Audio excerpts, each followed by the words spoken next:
এরাও শত্রু, মুখোশের আড়ালে। দেখবেন আপনি এক পাও নড়েননি, কিন্তু কোথা থেকে একটা চড় এসে আপনা আপনি আপনার গালে পড়ে গেছে। আর সরি, আজ রাতে আপনার হাতে সুপ করা হলো না। আমি জানি আজ রাতে আপনার ঘুম আসবে না, তবু ঘুমানোর চেষ্টা করবেন, কারণ এরপর আপনি আর ঘুমাতে পারবেন না।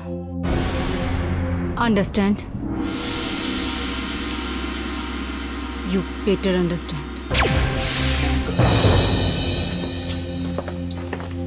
তুই তো পুরুষ মানুষ, তো নিজের কথাটা সবার সামনে বলতে পারছিস না কেন? নিজের বাড়ির সামনে ঘুর ঘুর করছিস কেন? আমি আমার জন্য আসিনি বড় মা, আমি আমার জন্য আসিনি। আমি এসেছিলাম বাবলার জন্য।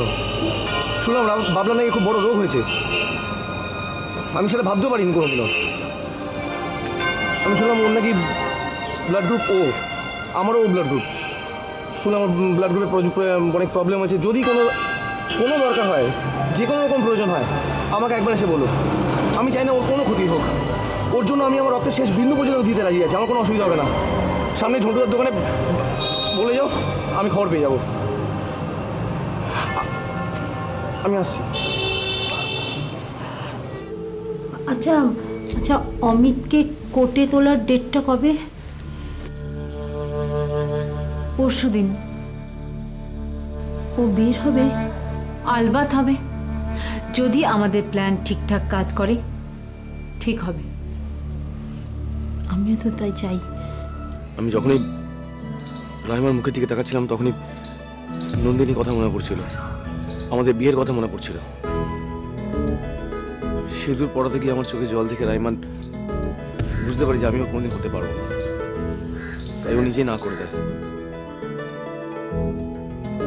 আর ওর বাবা না মেনে আমার উপর গুলি চালাতে যায়। তখন রাইমা এসে আমাকে বাঁচায় আর ওর হাতে গুলিটা লাগে। ওই আমাকে দিব্যি দিয়ে বলেছিল যে চলে যেতে। বিয়েটা আমি করিনি মা। তুই এসব কথা নন্দিনীকে বলিসনি কেন? ও তো আজও এই ভেবে কষ্ট পায় যে তুই রাইমাকে বিয়ে করেছিস। আমি গেছিলাম বলতে, ইনফ্যাক্ট আমি বাড়িতে গেছিলাম বলতে, কিন্তু ও আমার কোনো কথা না শুনে আমাকে চড় মেরে বসলো আর চলে যেতে বললো। কিন্তু তার আগে তুই আমাকে বলতো, তুই নন্দিনীকে এখনো আগের মতো ভালোবাসিস? তুই আমার গা ছুঁয়ে কথা দে, তুই আর কোনোদিন ওকে কষ্ট দিবি না। মা, আমি তোমাকে ছুঁয়ে কথা দিচ্ছি মা। আমি নন্দিনীকে আর জীবনে কোনো কষ্ট দেব না। আমি ওকে এখনো সে আগের মতনই ভালোবাসি মা। বল, আমি তোর কথা নিশ্চয়ই বলবো। আমি জানতাম তুমি আমার কথা শুনবে।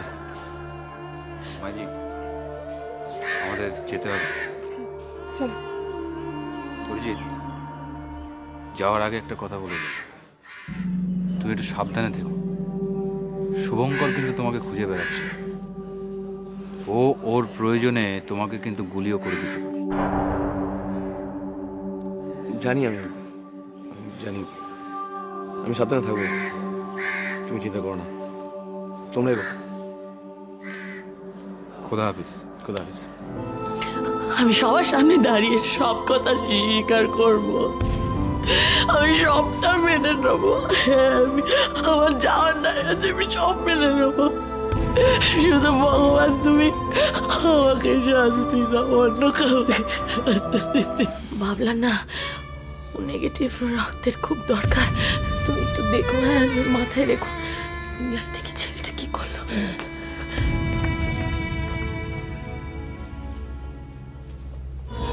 জানে এখন আরতি ইমোশনালি ভেঙে না না না কিছুতেই না। আরতিকে কোর্টে স্বীকারোক্তি করতে দেওয়া যাবে না, কিছুতেই। এরাও শত্রু, মুখোশের আড়ালে।